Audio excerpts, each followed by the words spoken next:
Diga isso para o Senhor. Você está nos braços dele? Ou pode ser que você esteja longe dos braços dele. Hoje ele está falando: vem para os braços. Estou aqui de braços abertos te esperando.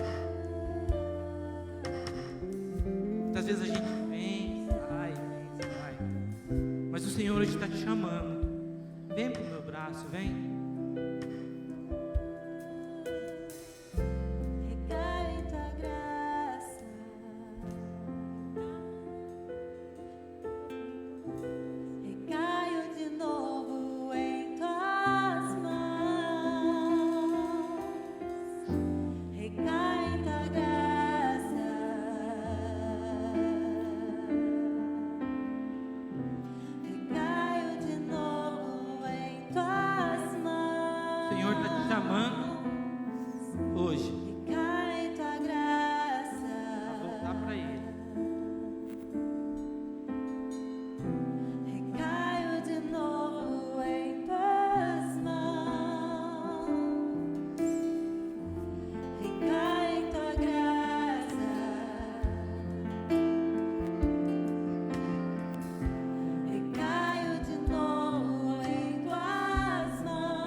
Senhor, nós queremos sim nos colocar nos teus braços, entregar tudo que somos, tudo que temos. Nós te louvamos, porque nós sabemos que existe um lugar de confiança, mesmo quando as circunstâncias todas forem contrárias. Nós sabemos que os teus braços estão ali, que o Senhor tem cuidado de nós. Nós te louvamos, nós te agradecemos e nós glorificamos o teu nome, hoje e sempre. Amém. Você pode se assentar. Nesse tempo, nesse espírito de oração, a Bíblia nos diz assim, o texto que nós lemos: os que com lágrimas semeiam, com júbilo ceifarão. Quem sai andando e chorando enquanto semeia, voltará com alegria trazendo os seus feixes. Algumas vezes as lágrimas vêm, mas a Bíblia diz: não desista, continue a semear. Em alguns momentos a gente não tem força, parece que andamos pelo vale da sombra da morte, mas a Bíblia diz: não desista, continue a semear. A semear em meio à fé, em meio àquilo que é impossível, semear em meio às dificuldades, às lutas, semear em meio ao desemprego, semear em meio à desesperança, semear. Esse tempo de ministração dos nossos dízimos e oferta é um tempo de semeadura. Você não está convidado a dar daquilo que o Espírito Santo não moveu o seu coração, mas é um tempo de semear. Deus nos convida a semear pela fé, crendo. Nós vamos cantar, e tudo aquilo que nós cantamos até agora nos ajuda a entender isso. É importante, necessário semear. Se o semeador ficar lá com um saco de semente, sentado e lamentando porque não veio a chuva, quando ela vier, ela não estará no lugar certo. Se você ficar lamentando porque você só tem um pouco desse saco que deveria estar cheio, e se você não semear, quando a chuva vier, não dará para vir 30, 60, 100 por um, porque a nossa tarefa é semear, é a firme esperança da fé. Queria convidar você a manter esse espírito de oração, a fechar os seus olhos e talvez perguntar para você onde você deve semear a sua semente. Veja, nós não estamos falando apenas de dízimos e ofertas, estamos falando da sua vida. Onde você deve semear? Feche seus olhos, ore. Daqui a pouco nós vamos cantar e eu vou orar por você também, para que a semente, como diz a palavra do Senhor, ela seja frutífera. Não uma semente, uma semeadura recalcada, mirrada, mas uma sementeira abundante. Não na quantidade, mas na fidelidade. Não naquilo que eu não posso, mas naquilo que eu creio. Não naquilo que é dos meus olhos, mas aquilo que é o impossível de Deus para a minha vida. Não na minha casa apenas, mas na minha igreja. Não na minha célula apenas, mas nos meus relacionamentos. A minha vida de semeador. Pai, nós louvamos o Teu nome e Te agradecemos por esse tempo. Que essa fé dos nossos irmãos unidos nesse lugar possa semear para a glória, semear para a esperança, semear para a fé, semear para os dízimos e ofertas, semear para a glória e expansão do Teu reino. Nós queremos semear em nome de Jesus. Que o Senhor frutifique, que o Senhor faça a Tua obra poderosa em nós e através de nós. Nós oramos em nome de Jesus. Amém. Amém, irmãos? Nós vamos cantar um hino muito especial.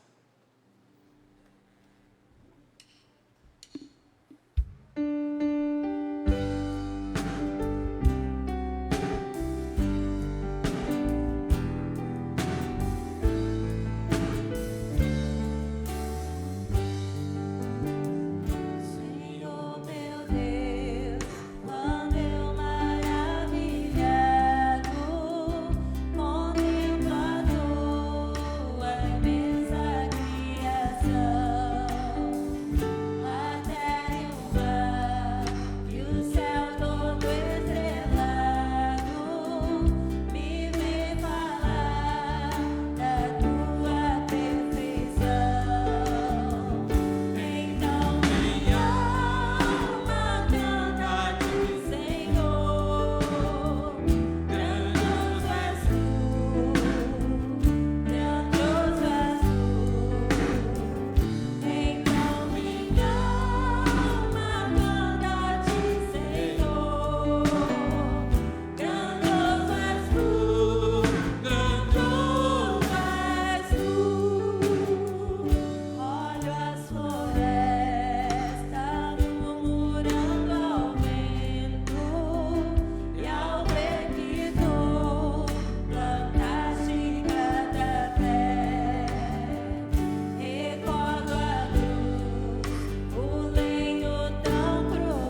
gostaríamos nesta noite de conhecer aqueles que nos visitam pela primeira vez.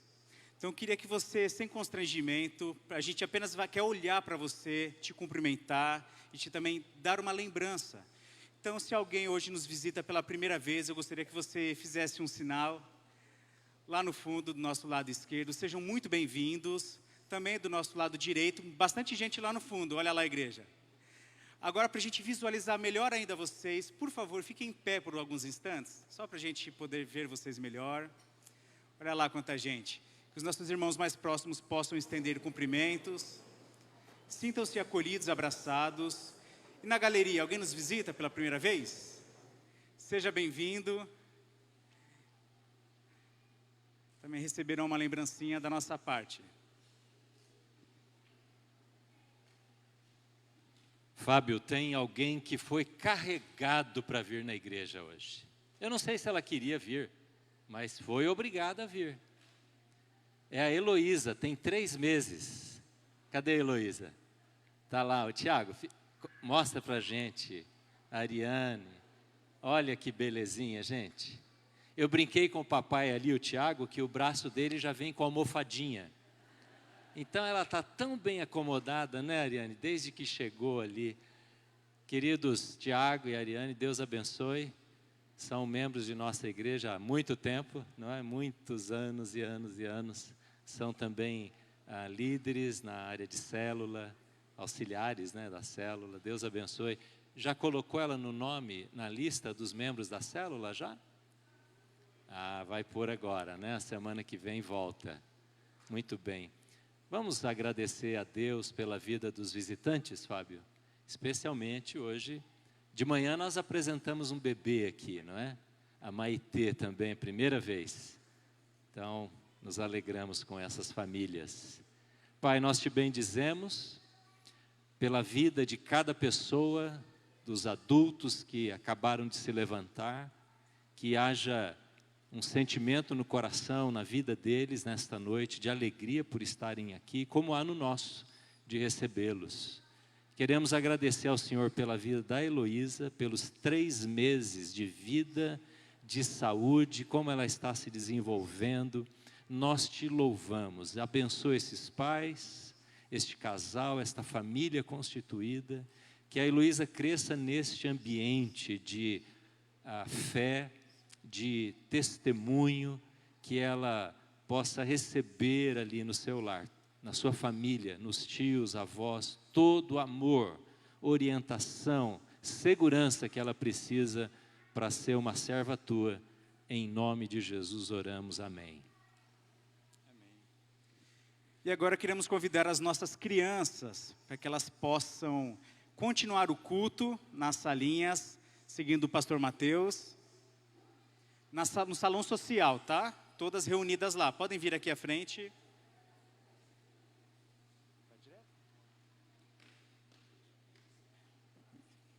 Tá pesado? Podem chegar mais. Tem bastante criança queimadinha, né? Do sol, piscina, férias. Convido a igreja a estender as suas mãos em direção a essas crianças, para que a gente possa abençoá-las. Vamos orar por elas? Pai querido, Pai amado, obrigado, Deus, por tanta criança linda em nossa igreja. Obrigado porque o Senhor certamente as trouxe para que elas possam crescer na Tua presença, debaixo da Tua graça, dos Teus cuidados, e que aí nesse momento elas possam aprender mais de Ti, Deus, através de uma linguagem apropriada ao coração delas, Pai. Obrigado pela vida de cada uma delas, pelos professores, pela vida do pastor Mateus, em nome de Jesus. Amém. Podem lá, pastor, lá no salão social, tá, crianças?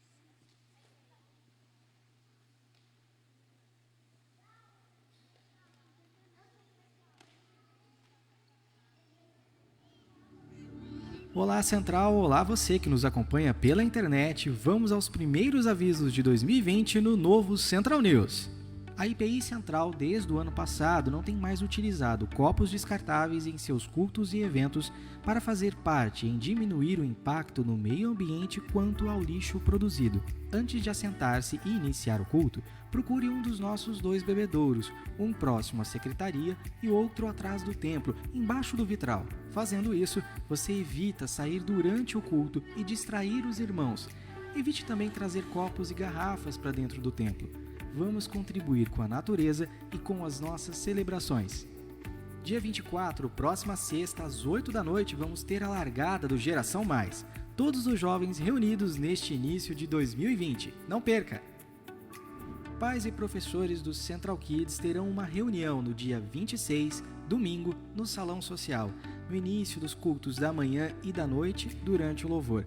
As crianças deverão estar com os seus pais e você que quer ser um colaborador também está convidado a participar.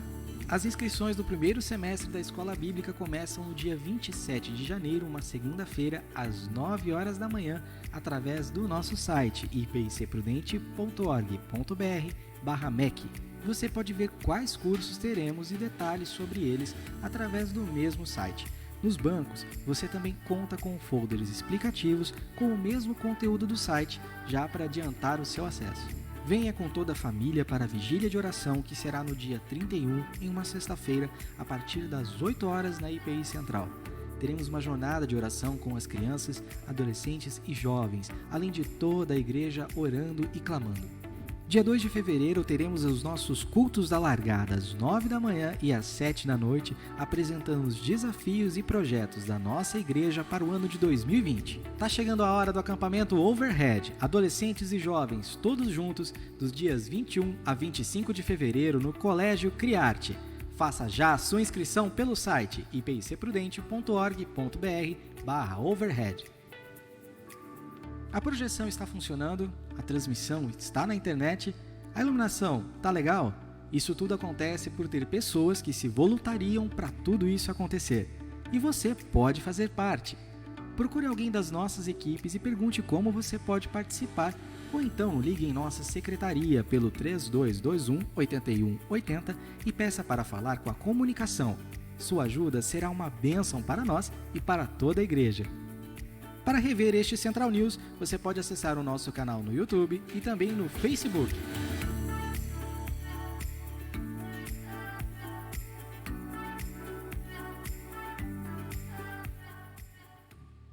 Bom, estar juntos nesta noite novamente, e estamos durante esse mês de janeiro olhando para o livro de Juízes. Você que está voltando de férias agora, está lá no site, domingo passado, domingo retrasado, a história do início desta série, a história dos juízes, com esse tema que está aí na tela, começar, já que a gente sempre está começando, não apenas um ano, que parece que já ficou velho, não é? Mas nós estamos sempre começando, às vezes um novo relacionamento, ou consertando um relacionamento, uma amizade. Às vezes falamos alguma coisa para o cônjuge, para os filhos, para os pais, e queremos recomeçar, não é? Pedir perdão. Estamos começando, às vezes, num trabalho, um projeto novo, um curso, uma faculdade, não é? No colégio, volta às aulas daqui a alguns dias. Nós estamos sempre começando alguma coisa. Estamos começando um ano. Você ouviu falar do culto da largada daqui a 2 domingos, porque temos um projeto para esse ano em nossa igreja, e muitas coisas para começar também, ou continuar. Então, como começar e continuar bem? Como começar, talvez, a educar um filho, uma criança, não é? Como nós vimos agora há pouco, ou como estabelecer um bom relacionamento com os seus netos, na família. Nós estamos sempre iniciando alguma coisa em nossa vida. Esses são projetos que vão surgindo. E esta série visa apresentar alguns princípios extraídos do livro de Juízes. E nesta noite, o tema de hoje é este: assumindo novas responsabilidades. Eu quero perguntar a você, qual foi, pense aí rápido, a maior responsabilidade que você já recebeu na vida? O que caiu nas suas mãos assim? O que você teve que fazer, ou às vezes está fazendo até hoje, que você reputa como a coisa mais séria que você teve e está tendo que fazer? Talvez para o Tiago e a Ariane seja cuidar da Heloísa, não é? Talvez seja para você um emprego com alta responsabilidade e liderança. Eu não sei qual é a sua maior responsabilidade já recebida na vida, mas nós fomos treinados para assumir responsabilidades, não é verdade? Quem aqui não treinou o seu filho pequeno? Quem já tem filhos ou teve filhos pequenos? Ou os seus netos? A gente ensina a criança a cuidar dos brinquedos, não é verdade? Às vezes a gente dá para a criança um animalzinho, um peixinho no aquário. Às vezes ela ganha um cachorro, um gato, não é? Um animal, pet, para cuidar. E ela tem que cuidar do quarto, cuidar do irmãozinho mais velho, mais novo, não é? Cuidar das roupas. E assim a gente vai desenvolvendo esse senso de responsabilidade. E precisamos fazer isso. Nós precisamos fazer com que os filhos convivam com as responsabilidades sem fugir delas. Desde o horário para acordar. Se na sua casa é aquela luta para acordar filho, dá um despertador, dá um relógio, não é? Ou coloca lá o celular longe da cama para não ter acesso, para desligar, né? Para parar. Ajuda o seu filho a fazer isso. E não fique lá jogando até a água ali para molhar a cara, para acordar, nada disso. Nós vamos desenvolver responsabilidade. E quando dizemos vamos fazer, nós fazemos, assumimos os compromissos. E o tema de hoje é este, mas aí está uma qualificação para essa responsabilidade. São novas, algumas coisas que vêm para nós. Eu quero compartilhar com você hoje a bênção de poder receber novas responsabilidades. Não só manter as velhas, as antigas, mas receber também novas. Quero convidar você então para abrir a sua Bíblia e vamos conhecer hoje um juiz. Quero falar mais sobre os juízes ainda na leitura. Pode, por favor, ligar a luz do templo para a leitura ficar mais fácil, não é? Vamos ler Juízes capítulo 3, versículo 7 em diante. Juízes, 3º capítulo, versículo 7 em diante. Os israelitas fizeram o que o Senhor reprova, pois esqueceram-se do Senhor, o seu Deus, e prestaram culto aos Baalins e a Aserá. Acendeu-se a ira do Senhor de tal forma contra Israel, que ele os entregou nas mãos de Cuxã-Risataim, rei da Mesopotâmia, porque os israelitas foram subjugados por quem os israelitas foram subjugados durante 8 anos. Mas quando clamaram ao Senhor, ele lhes levantou um libertador, Otoniel, filho de Kenaz, o irmão mais novo de Calebe, que os libertou. Até aí, guarde aí a sua Bíblia. Veja comigo este ciclo que eu já mostrei domingo retrasado, para facilitar a nossa compreensão do que acontecia naquela época. O que acontecia era um ciclo insano, que mostrava a falta de saúde social e espiritual do povo de Israel. O que acontecia é que quando eles chegaram na Terra Prometida, iniciou-se um processo de apostasia. Apostasia significa deixar a fé. Especialmente esta palavra é usada para aqueles que creem e abandonam a sua fé. Então o povo se apostatou e se apostatava de Deus. Era um coração rebelde. Quando isso acontecia, Deus, na sua providência e misericórdia, permitia sofrimento. Então, é o segundo aspecto desse ciclo. O sofrimento vinha para o povo em forma de servidão social, política, econômica, porque os povos vizinhos vinham sobre Israel e destruíam Israel e os fazia deles escravos. Levavam todo o produto da agricultura, todas as cabeças do rebanho e destruíam a nação de Israel. Quando isso acontecia, havia o terceiro aspecto deste círculo, que nós acabamos de ler. Eles clamavam ao Senhor. Clamavam ao Senhor. E então havia um processo de arrependimento. Senhor, nós sabemos que temos transgredido a tua vontade, o teu propósito. E vinha então súplica. E o povo dizia: Deus, tem misericórdia de nós. Porque Deus está sempre chamando, como nós ouvimos aqui no louvor agora há pouco. Deus está trazendo, desejando trazer para perto de si aqueles que são seus. E quando o povo se arrependia e suplicava, o que acontecia? Deus enviava a bênção, que está ali completando o ciclo. A bênção, o livramento. E o livramento acontecia através dos juízes. Aqui que entram então esses homens e mulheres que eram líderes, muito mais líderes militares, líderes de guerra, mas que também chamavam o povo ao arrependimento para com Deus. Irmãos, aqui nós conhecemos Otoniel. Otoniel, continuando a leitura do texto, versículo 9, quando clamaram ao Senhor, Ele lhes levantou um libertador. Guarde esta palavra, libertador. Eu vou voltar nela bem no finalzinho da nossa mensagem. Libertador. Otoniel, filho de Kenaz, o irmão mais novo de Calebe, que os libertou.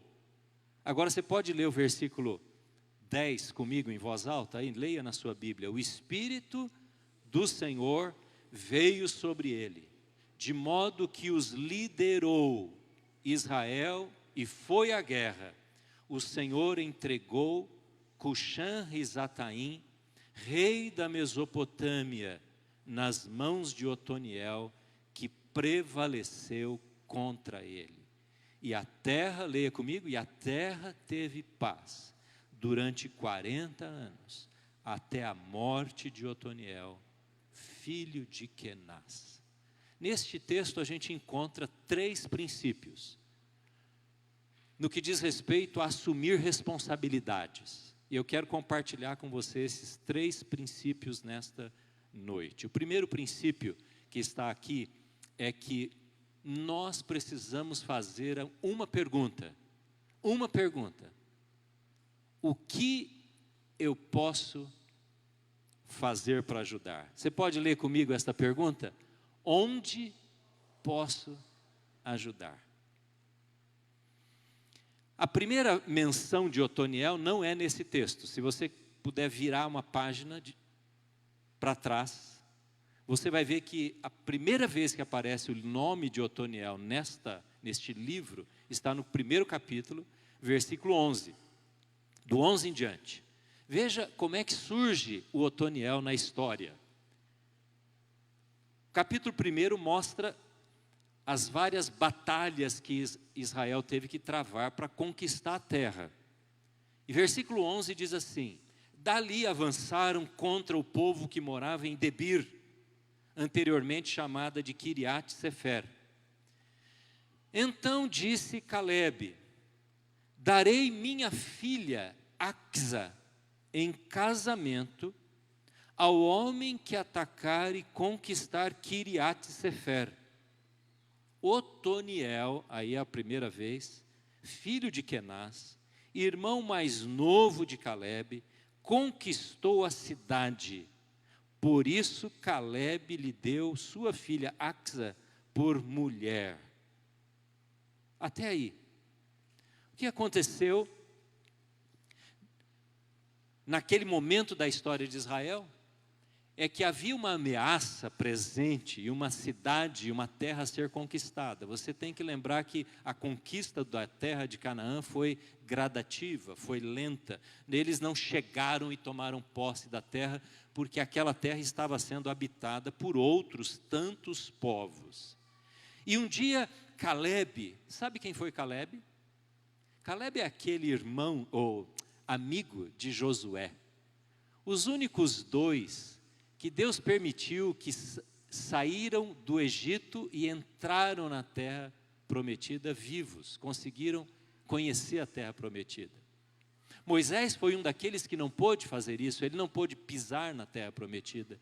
A morte de Moisés acontece quando ele sobe no Monte Nebo, logo depois disso, e lá no Monte Nebo é um lugar maravilhoso, que você pode ver o que Moisés viu. E o texto de Números descreve tudo aquilo que Moisés viu.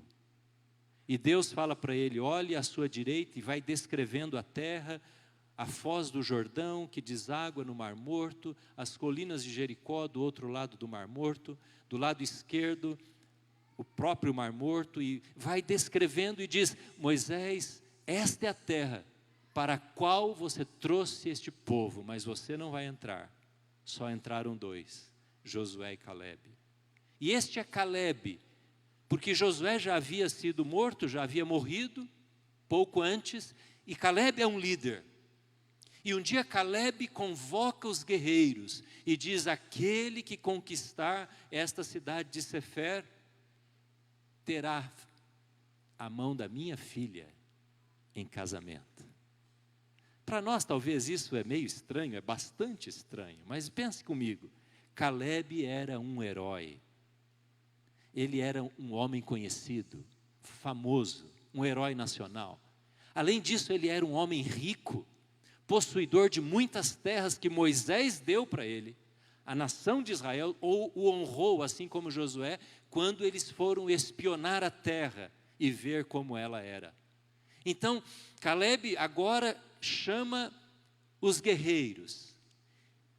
E um desconhecido chamado Otoniel se levanta e vai conquista esta cidade e esta terra. E o presente que Caleb havia prometido dar era a filha em casamento. Para você pode ser estranho, para mim também pode parecer estranho, mas não é. Primeiro porque provavelmente Caleb e Otoniel não eram filhos da mesma mulher, mas sim do mesmo homem. O pai dele é citado aqui, porque havia a poligamia naquele tempo. Ainda que não indicado e apoiado e orientado por Deus, mas isso acontecia. E então Caleb, ou Otoniel, se casa com a sobrinha, a filha do meio-irmão. E ele então passa a conviver como um dos heróis também, como um dos líderes importantes. Agora, deixa eu fazer uma pergunta a você. Para você é estranho este conceito de um povo que chega numa terra prometida, de um povo que entra numa terra, que já tem os seus habitantes, as suas cidades estabelecidas, a sociedade funcionando, a religião funcionando, e este povo vem debaixo da orientação de Deus, que diz, vão e tomem posse desta terra. Talvez para muitas pessoas seria como assim, você está passando em frente da avenida e você acha muito interessante, muito bonita uma construção, uma casa, um comércio. E você quer montar uma empresa, ou você está precisando de uma casa, e aí você fala, eu vou invadir essa casa, não é? E aí então você tira os moradores de lá e você põe a sua mobília lá. Para nós parece ser uma coisa assim, tomar posse de algo que não é nosso. Parece que Israel é intruso, é um ser estranho que vem com uma autoridade divina para destruir aquilo que já está construído. Não é assim que muita gente pensa? Talvez você leia o Antigo Testamento e diga, que Deus é este que manda um povo desalojar o outro e expulsar dali o outro? Deixa eu dizer para você duas coisas que podem nos ajudar. Primeiro, esta terra, antes mesmo dela ser povoada por estes povos, e tem uma lista enorme aqui, ela foi prometida a um homem, o patriarca chamado Abraão. E Deus diz para Abraão: Abraão, sai da tua terra, dos seus parentes, eu vou levar você para uma terra que eu estou prometendo à sua descendência. E Abraão sai, vai, viaja e começa a habitar nesta terra.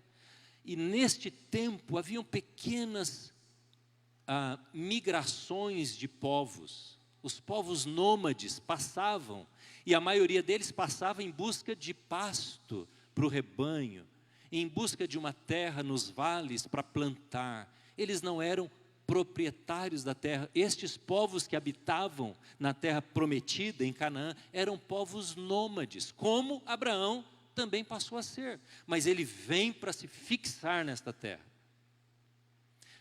Ali nasce a sua família, os herdeiros. Ali nasce Isaac, ali nasce Jacó, ali nascem os filhos de Jacó. Você conhece a história. Mas por causa de uma intriga familiar, toda esta família de Abraão e sua descendência vai para o Egito. E aí cria-se um vácuo nesta terra, porque passam-se 4 séculos, sem que aqueles possuidores da terra estejam ali. E aqueles nômades vão se fixando e vão criando cidades e vão estabelecendo a sociedade, o culto, as religiões. E quando então o povo de Israel, agora sim uma nação, antes um clã, uma família, de pouca gente, agora milhares, talvez 2 milhões de pessoas, estão agora chegando de volta e eles encontram aquele lugar povoado e estabelecido com várias civilizações, vários povos. Então, lembre-se que é uma terra prometida, dada a Abraão. E Abraão, quando chegou, inclusive, ele vai comprando algumas propriedades, porque ele se tornou um homem rico. Você sabe a história de Abraão. Então, não estranhe o fato deste mesmo povo, agora como uma nação constituída, vir e entrar na terra como se fosse dono, porque de fato era. A segunda razão que pode ajudar. E aqui eu quero fazer um paralelo muito simples. Se você soubesse que aqui perto de nós, aqui no Pontal, aqui na região aqui da Central Paulista, ali, tem uma fazenda, uma cidade, um vilarejo, onde tem um culto, um movimento de ocultismo, uma seita que alicia meninas e meninos e pega esses jovens, e eu estou falando de coisa que existe no nosso Brasil. Você já ouviu histórias assim no mundo também, em alguns lugares, como Jim Jones. Mas se você soubesse que ali há um lugar onde um líder fanático religioso alicia meninas, alicia moços e os leva para este sítio, esta fazenda, e ali há um culto, há uma divindade, e as doutrinas desta seita são praticadas, e há abuso destes meninos, dessas moças, desses moços, há estupro, há sexo forçado, em decorrência disso há gravidez, e por causa da gravidez há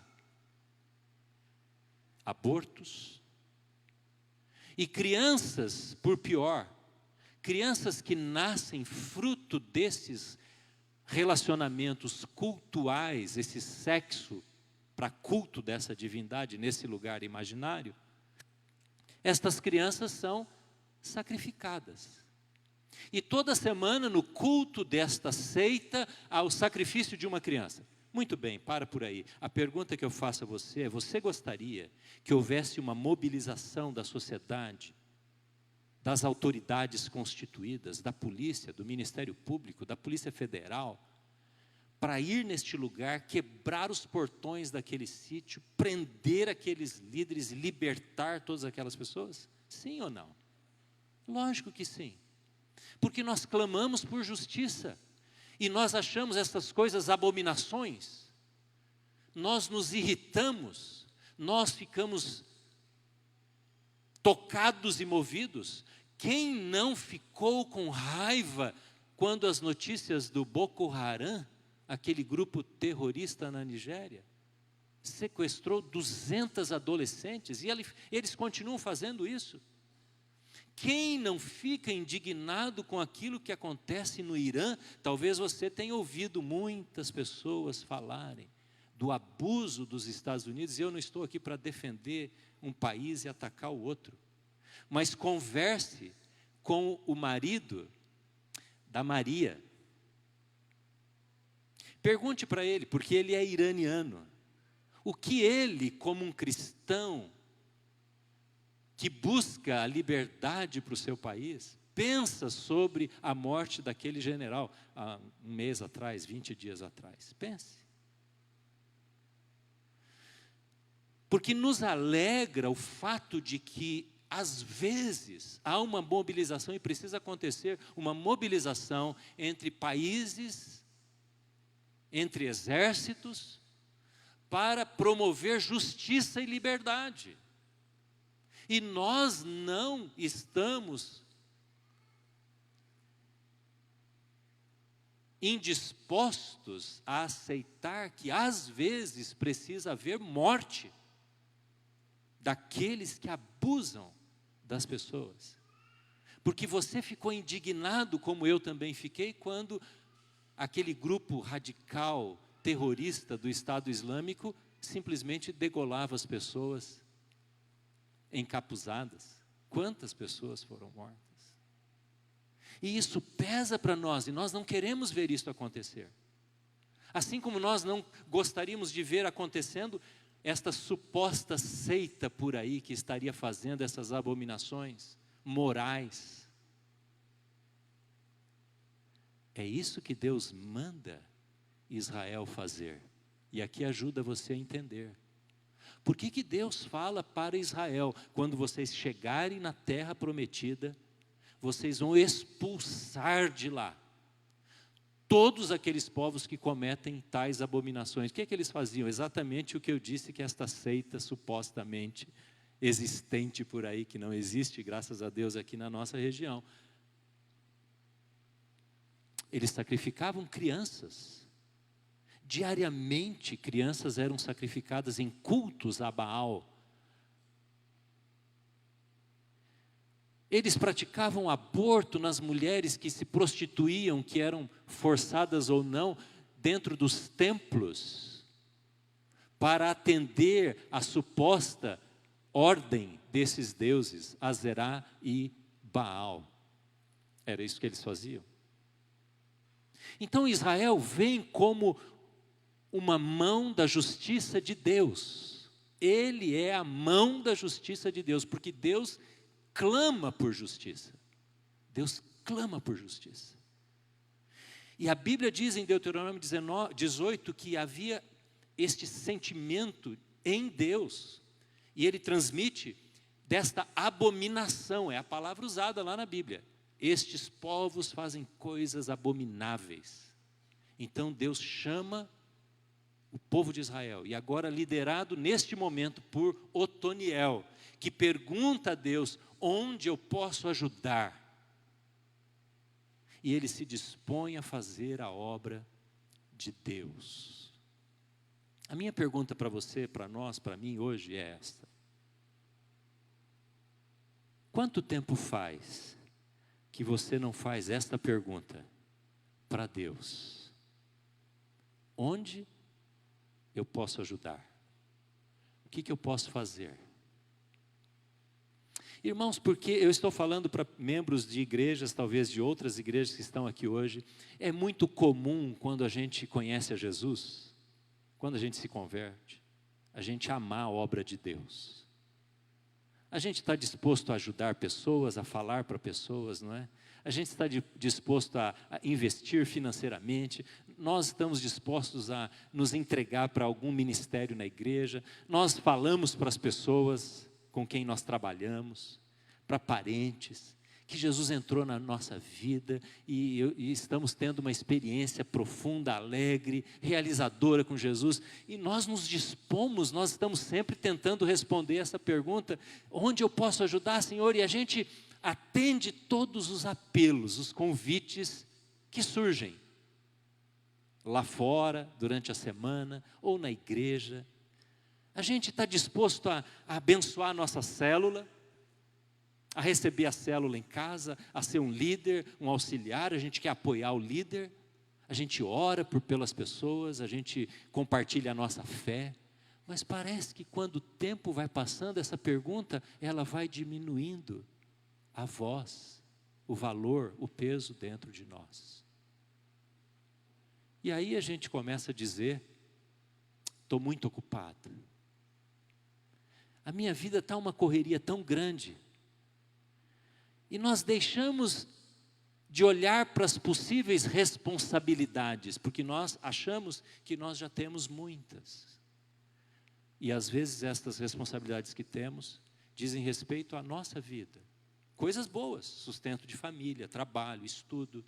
Mas parece que perdemos a saúde e o equilíbrio de também encontrar tempo para dizer: Deus, onde eu posso ajudar? O que o Senhor quer que eu faça? Irmãos, isto tem a ver com usar os dons que Deus nos deu. Quando você se converteu, você recebeu dons espirituais. Deus deu a você como se numa caixa de ferramenta, ou naquela gaveta lá da casa, não é? Da nossa casa, na cozinha tem um monte de espátulas, de colheres, de talheres especiais, não é? Cada um para uma coisa. Deus deu para você uma destas ferramentas, uma destas colheres ou talheres. São os nossos dons. E Deus quer que sejamos disponíveis para usar esses dons, mas parece que a obra de Deus vai ficando cansativa, vai ficando distante. Nós estamos no início do ano. Como você está? Para dizer para a igreja, para a célula, para as pessoas onde você trabalha: onde eu posso ajudar? O que eu posso fazer? Essa foi a resposta de Otoniel. Otoniel, quando ouve o irmão dele dizer: há um lugar para ser conquistado, ele diz: eu vou lá. E ele foi e cumpriu a sua tarefa. Parece que ele foi treinado pelo irmão, não é? Deixa eu dizer uma coisa para você: tem muita gente aqui que tem uma liderança em alguma coisa na igreja. Pode ser numa célula, pode ser no ministério, na diaconia, na classe de escola dominical, qualquer coisa, com jovens, adolescentes, crianças, não importa. Eu queria fazer uma pergunta a você: quem é que você está chamando para andar ao seu lado? E ajudando esta pessoa a entender aquela pergunta. Ou você é daquelas pessoas que gosta de fazer sozinho e não quer ninguém do seu lado, porque você não quer que alguém atrapalhe o que você quer fazer. Irmãos, aqui na nossa igreja não tem área que é minha, ou que é sua, ou que é de alguém. Você sempre precisa pensar: quem é que eu estou chamando? Eu estou chamando alguém, estou treinando alguém, estou capacitando alguém, estou envolvendo alguém para fazer comigo o que eu estou fazendo? Porque na sua ausência, o que está sendo feito por você não pode parar de ser feito. Um dia um pastor chegou e ouviu uma senhora dizendo assim: pastor, eu dirijo uma reunião de oração. Era uma igreja que tinha vários momentos de oração e ela era responsável por um deles. E eu preciso de alguém que assuma o meu lugar, porque eu estou indo embora. Meu marido vai trabalhar em outro lugar e eu vou embora. E o pastor, a primeira pergunta que fez àquela mulher, quem faz com você isso que você está fazendo? Quem? Ela disse: eu não tenho ninguém. Elas sempre pedem, ou eles, né, o grupo lá, sempre pede para eu dirigir, para eu fazer, e eu acabei fazendo sozinho, estou liderando isso sozinho. Você percebe como nós precisamos olhar para as pessoas ao nosso lado e dizer: quem que pode fazer isso comigo?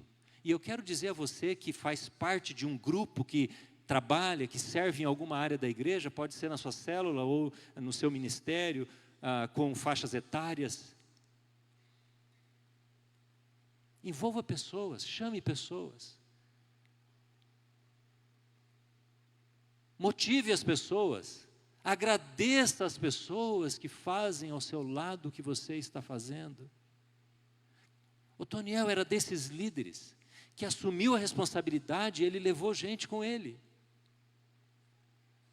É interessante que ele fez isso sem interesse. Irmãos, o ministério, a obra de Deus, a igreja, fazer alguma coisa, pode ser também um supridor, e aqui é um aspecto muito negativo, um supridor da nossa necessidade de valor pessoal. Você quer uma coisa negativa, às vezes, no ministério, dentro de uma igreja? Quando alguém está fazendo alguma coisa, está servindo em alguma coisa, pode estar arrumando uma sala, pode estar fazendo uma visita, pode liderar uma célula, pode dar uma aula, pode ajudar no acampamento, qualquer coisa. E aí vem aquela tentação carnal no coração, e a pessoa pensa assim: eu nunca fui elogiada. Eu carrego essa situação, essa liderança, esse trabalho, e nunca fui reconhecido. Às vezes nós estamos buscando o nosso senso de valor naquilo que fazemos. E quando falta o elogio, a nossa carne, o nosso eu, o nosso ego, fica triste. E aí nós vamos perguntar então e descobrir de fato qual a motivação pela qual estamos fazendo. Otoniel era diferente. Um dia, contando um pouco da história desse homem, ele se casa com aquela moça, Axa, e Axa tinha recebido como dote uma terra. Só que era uma terra no sul de Israel. E a terra ao sul de Israel é uma terra muito árida, porque se for longe do Rio Jordão, da montanha, dos vales e das montanhas do norte, é tudo muito árido. E o pai de Axa, Caleb, que tinha muita terra, deu essa terra para ela. E ela então começou a insistir com o marido, agora Otoniel: escuta, você precisa pedir uma terra com água para o seu sogro. Você precisa pedir uma terra com água para o seu sogro. E ele ficou quieto, ele não se deixou ser manipulado, porque ele não tinha interesse. Ele já tinha vencido uma guerra. Ele podia ter chegado para o irmão e disse: escuta, me dá uma terra melhor aí, vamos trocar, vamos fazer um acordo aqui, você me dá uma terra que tenha água. Ele não fala isso, porque ele não busca esse interesse. E a mulher insiste com ele, insiste. A Bíblia fala que ela insistiu com ele e ele não pediu a terra para o sogro. Eita, genro bom, hein? Você tem genro aí? Esse genro é bom, hein? Não tem interesse. Aí um dia eles vão visitar o sogro e a filha, não é? A Axa, desce do jumento, e diz a história aqui, desceu do jumento, o pai percebeu que tinha alguma coisa no coração dela que não estava bem. Aí o pai perguntou: filha, o que você quer? O que está faltando? Não é? Acho que foi a primeira visita depois do casório, não é? Aí o pai olha assim para ver se o genro está tratando bem, não é? Da filha. Ele acho que percebeu que ela estava meio tristonha, perguntou: filho, o que falta? Opa, falta uma terra com água. Ela pede ao pai e o pai dá para ela. Mas veja como esse moço, esse homem, ele é um voluntário que se envolve e que está disponível a responder essa pergunta: o que eu posso ajudar? O que eu posso ajudar? Deixa eu fazer uma pergunta a você: o que você vai fazer este ano, aqui na igreja? O que você vai fazer esse ano para as pessoas com quem você trabalha? Que tipo de ação de amor você vai fazer agora, esses próximos dias? Quando você voltar para as aulas da faculdade, do colégio, do seu curso? O que você vai fazer para os seus amigos? Que tipo de fala, de conversa você vai ter com essas pessoas? Ou você vai estar sempre correndo com os seus interesses, com as suas correrias da vida, e nunca respondendo esta pergunta? O segundo princípio que nós vemos aqui na vida de Otoniel é que ele entendeu e recebeu a unção do alto. Leia comigo, por favor, o versículo número 10 do 3º capítulo. Você está com a Bíblia aberta aí? Você pode ler comigo em voz alta? Nós já lemos juntos agora há pouco. O Espírito do Senhor veio sobre ele, de modo que liderou Israel e foi à guerra. O Espírito do Senhor. Muitas vezes a gente vê isso na Bíblia, viu? Esta frase: o Espírito do Senhor veio sobre ele. Por que diz isso? Muito simples. Porque antes de Jesus, antes do Pentecostes, lá em Atos, o Espírito não habitava nas pessoas. O Espírito vinha para ajudar uma pessoa a realizar um ministério.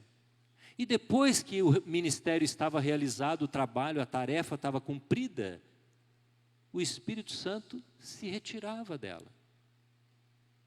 Mas quando há o batismo com o Espírito Santo, a chegada do Espírito Santo, e aí então, através da conversão, o Espírito Santo entra e vem em nós e habita como sendo uma casa, por isso somos chamados do templo do Espírito Santo. Ele vem e vem em definitivo. Portanto, a nossa necessidade é entendermos que precisamos da unção. A unção é esse derramar, poderíamos dizer na linguagem de Paulo, estarmos cheios do Espírito Santo. O que falta para nós não é capacidade para evangelizar alguém, para compartilhar com alguém, para orar por alguém. O que falta às vezes para nós é estarmos cheios do Espírito Santo. O Espírito Santo veio sobre Otoniel e ele foi à guerra. O que falta para nós não é saber mais da Bíblia. Você não precisa saber mais da Bíblia do que você já sabe para compartilhar sua fé, para abençoar pessoas. Você não precisa saber orar mais do que você sabe para orar por alguém que precisa, com quem você trabalha, ou alguém da sua família. Você não precisa de mais nada. Eu não estou dizendo que você não deve buscar mais nada, mas você não precisa, e eu não preciso de mais nada, se tivermos unção do Espírito Santo, e não fugirmos daquilo que Deus quer fazer na nossa vida, como Ele quer nos usar. Deixa eu dizer uma coisa para você que está aqui com o seu cônjuge. Eu tenho certeza que você, com o seu cônjuge, seu marido, sua esposa, você recebe de vez em quando uma notícia. Aquele casal amigo nosso não está bem. É assim ou não? Não é assim? Toda hora a gente está ouvindo isso. As crises conjugais dos nossos parentes, amigos, chegam aos nossos ouvidos o tempo todo. A minha pergunta a você que está aqui com seu cônjuge é esta: o que você faz quando ouve isso?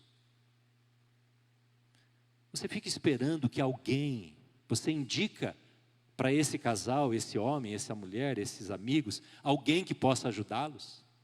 Ou você, com o seu cônjuge, falam, conversam, oram, dizendo: Senhor, quem sabe nós podemos ir lá na casa deles, conversá-los, chamá-los para um café, para um jantar na nossa casa. Ah, mas pastor, eu não sei o que fazer, é um problema muito complicado, houve lá um adultério, uma crise com o filho, uma crise financeira, a situação está bem ruim, eu não sei, eu não estudei nada. Mas você não precisa saber nada, é isso que eu estou dizendo, você precisa buscar a unção do alto, é só isso, para dispor, para ser bênção, para ser ajuda, é isso que Otoniel está nos dizendo.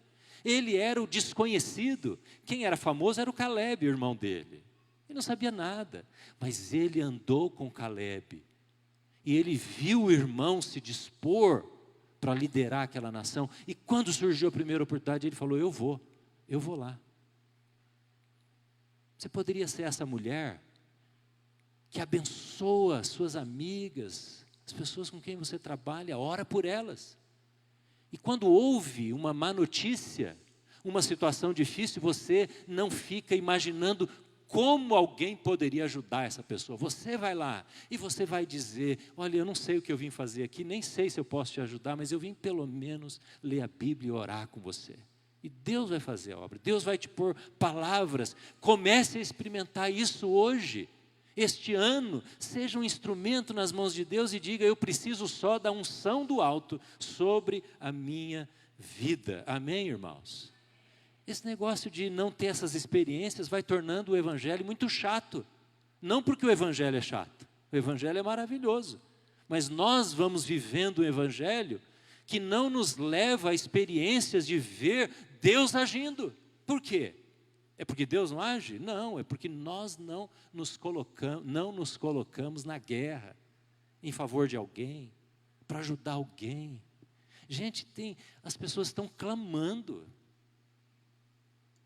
Os lares estão clamando, seus amigos no colégio estão desesperados, vivem crises na família, com pais que se estão separando, com envolvimento com drogas, com bebida.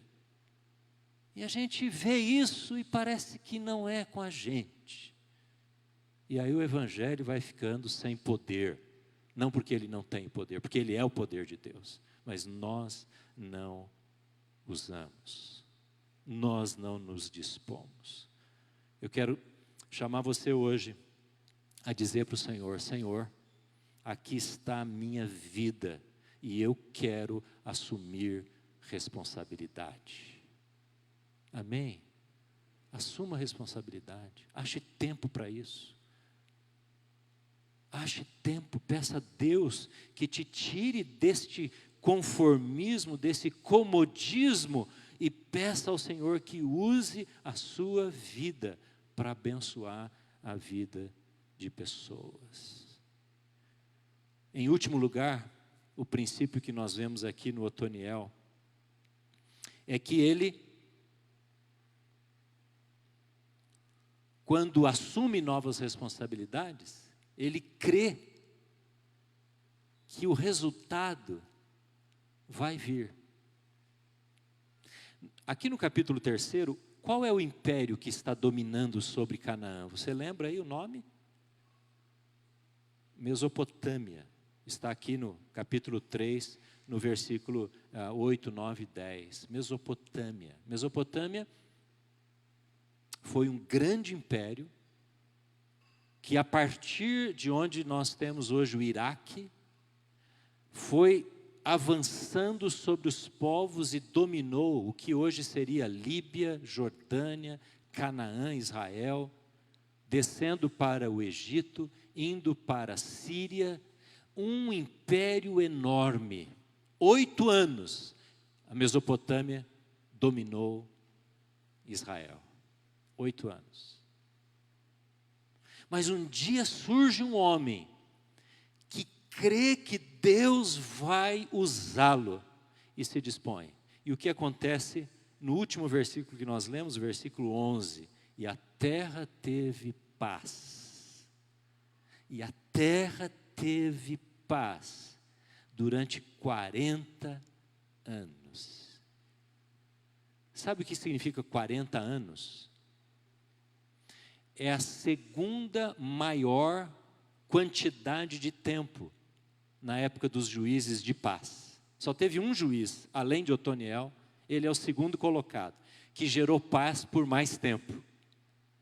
Então Otoniel foi aquele servo de Deus que gerou paz por 40 anos, porque ele se dispôs a lutar. Agora, se você pensar o que era Israel naquele tempo, uma nação crua, incipiente, desorganizada, frente à Mesopotâmia, não tem como fazer comparação.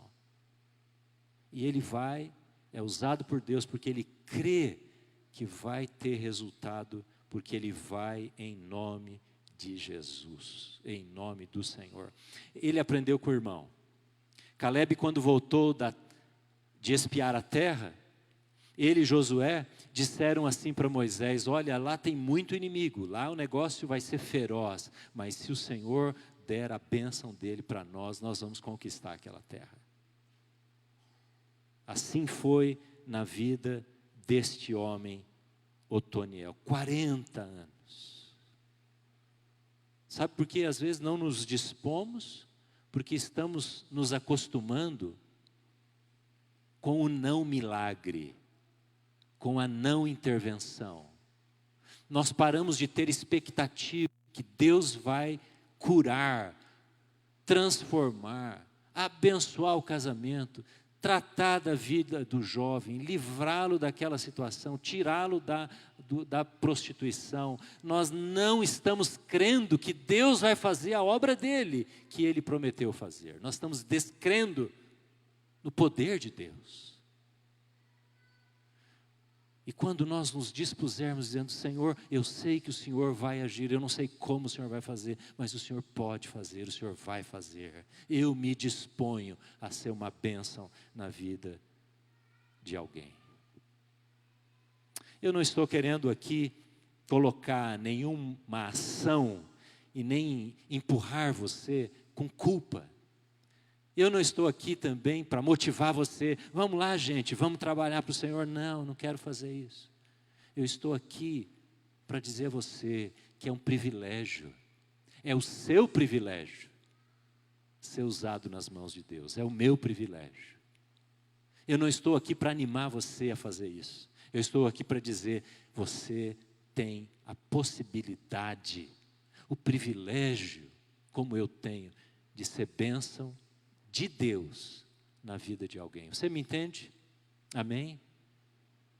Você se dispõe a isso? Vamos encerrar olhando de novo para a vida de Otoniel. No Antigo Testamento há alguns personagens, como Otoniel, que parecem com Jesus. Eles são a prefigura de Jesus, eles apontam para Jesus. Alguns muito mais do que outros. E Otoniel é especial para a gente entender Jesus. Veja bem, Otoniel era um moço desconhecido. Como eu disse, o famoso era o irmão dele. Mas ele se dispõe para libertar o povo das mãos do inimigo. Veja se isso não é Jesus.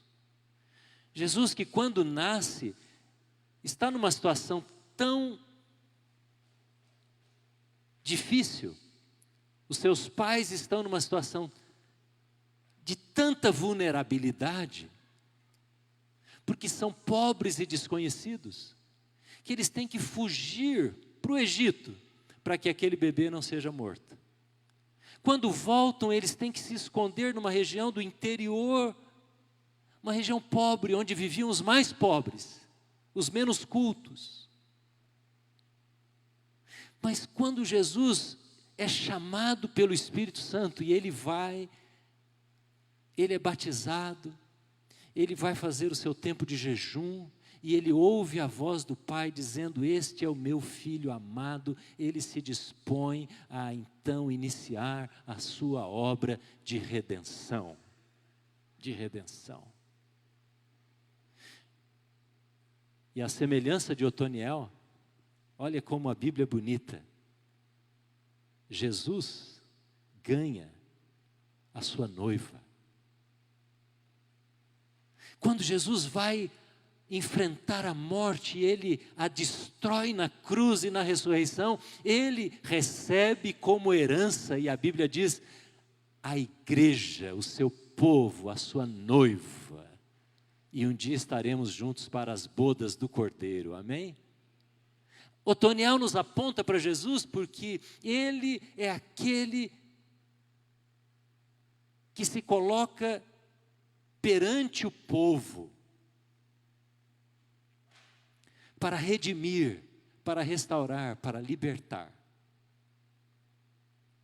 E é aquele que dá oportunidade à noiva, que somos nós. Foi a Axa que pediu ao Pai para que eles tivessem um dote.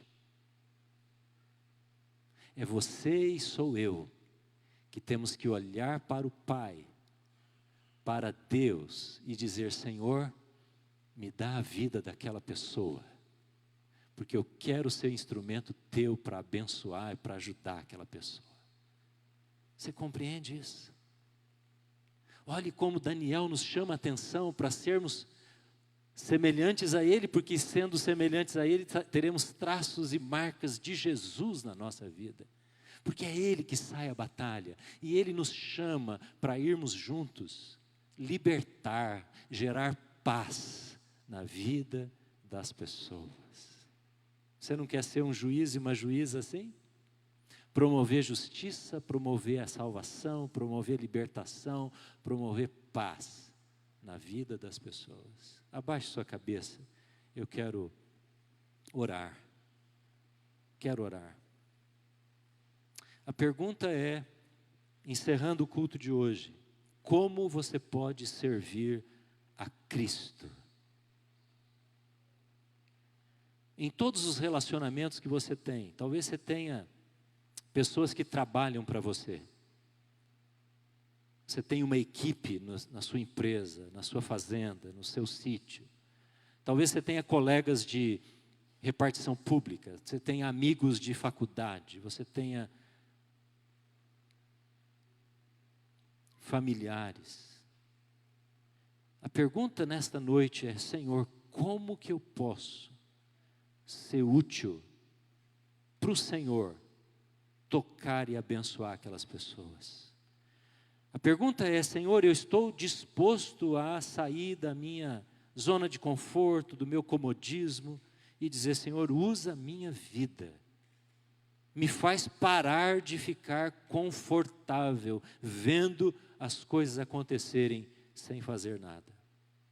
Me dá esse senso de urgência, me dá esse senso de desespero, quando eu vejo alguém em opressão. Me ajuda a orar pelas pessoas. Esta é a nossa oração nesta noite. Me ajuda a orar, me ajuda a abrir os olhos, me ajuda a ser uma bênção. Tira o cansaço, o desânimo. Eu quero ser útil nas tuas mãos, Senhor. Comece a orar, querido irmão, minha irmã, e diga: Senhor, eu quero imitar Otoniel, eu quero imitar Jesus, eu quero me dispor, quero crer que o Senhor vai fazer o teu milagre, o teu milagre.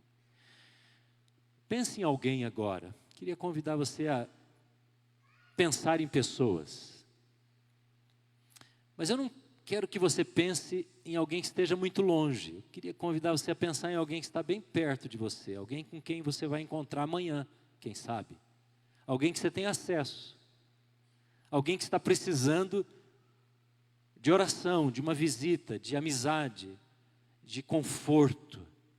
Talvez essa pessoa esteja em dor, em sofrimento, em luto, em enfermidade, em crise conjugal, em crise financeira e familiar. Uma pessoa que está precisando da voz de libertação de Jesus, do amor de Jesus. Pense nela, agora mesmo, ore por ela.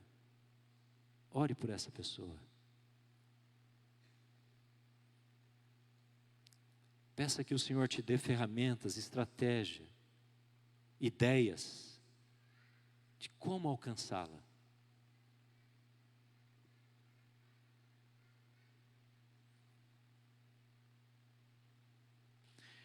Se você é uma dessas pessoas que quer sair daqui hoje assumindo novas responsabilidades, eu quero convidar você a ficar em pé. Talvez seja lá na sua faculdade, no seu local de trabalho, talvez seja aqui na igreja, se envolvendo em alguma área, algum ministério, usando o seu dom espiritual, descobrindo qual é o seu dom espiritual. Você que quer ajudar em alguma coisa, você quer se dispor, eu quero convidar você, seja lá fora ou aqui dentro, você a orar e ficar em pé para isso. Porque a nossa resposta ao Senhor, a Deus,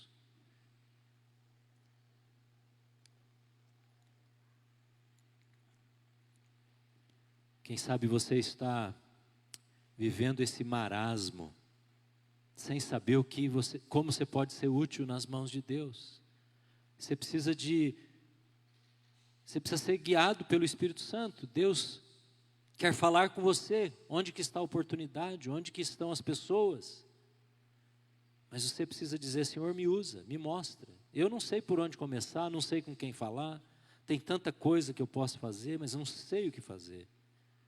Peça ao Senhor, se disponha nas mãos dEle. Deixa eu fazer um outro convite agora, para você que está sentado.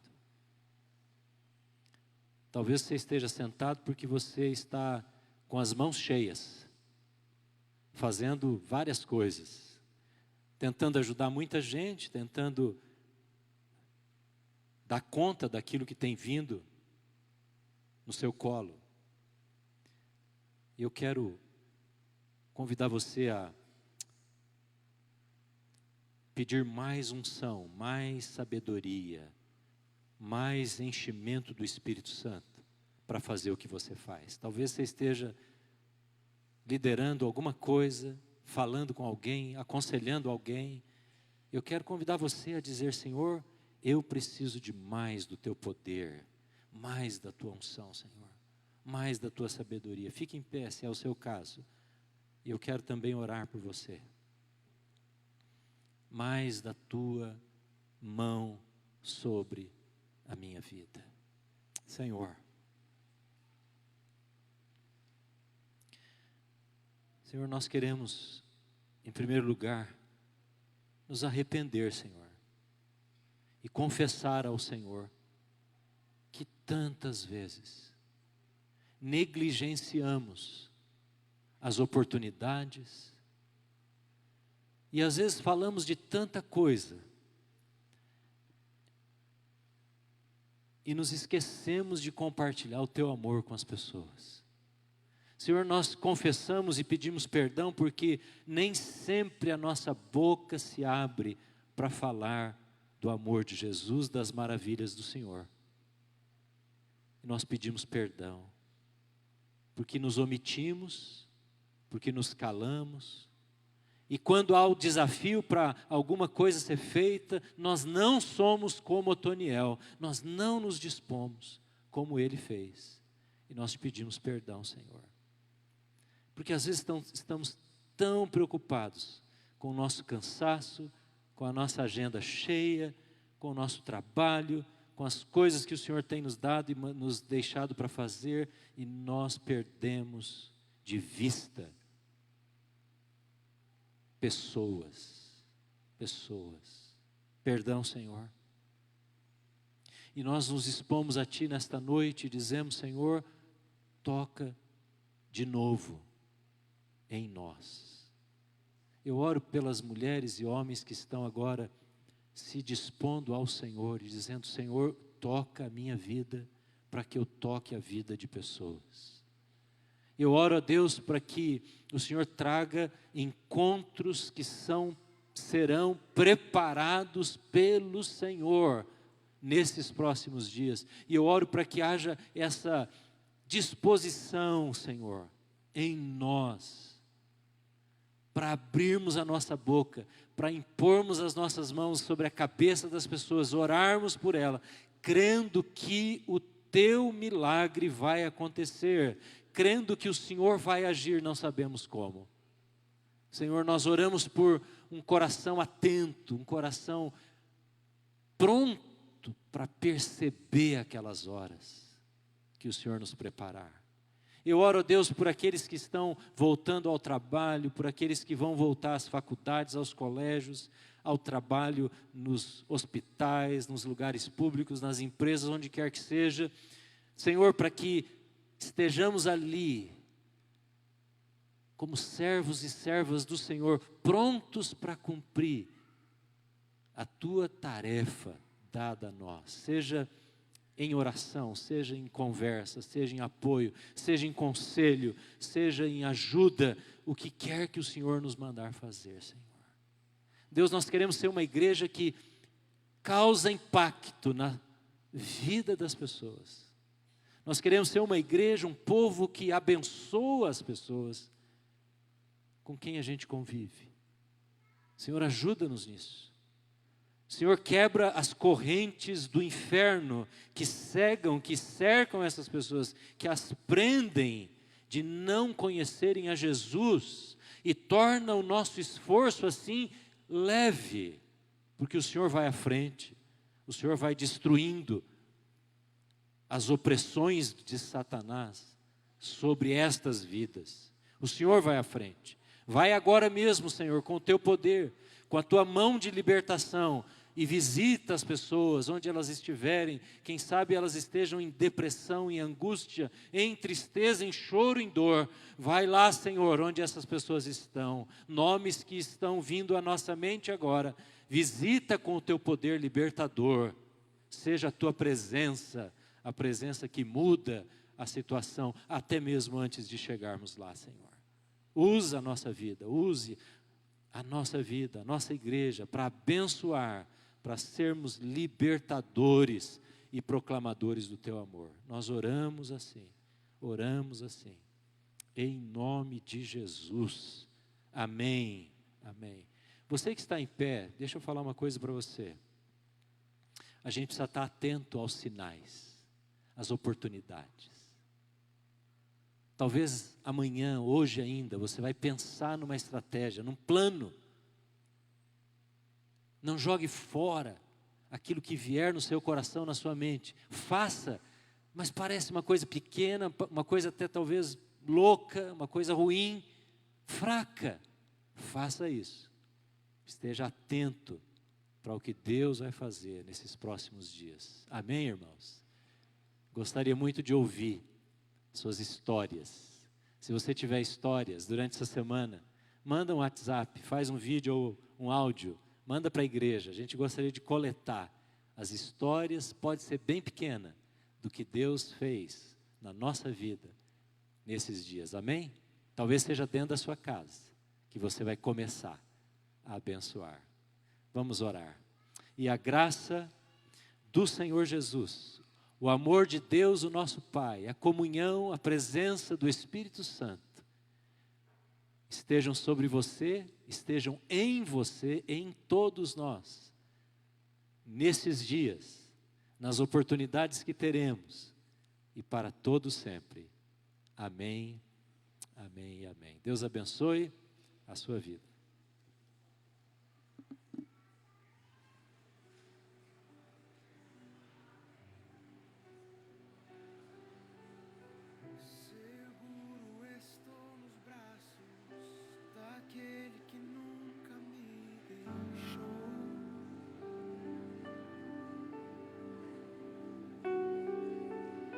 Seu amor perfeito sempre esteve repousado em mim. E se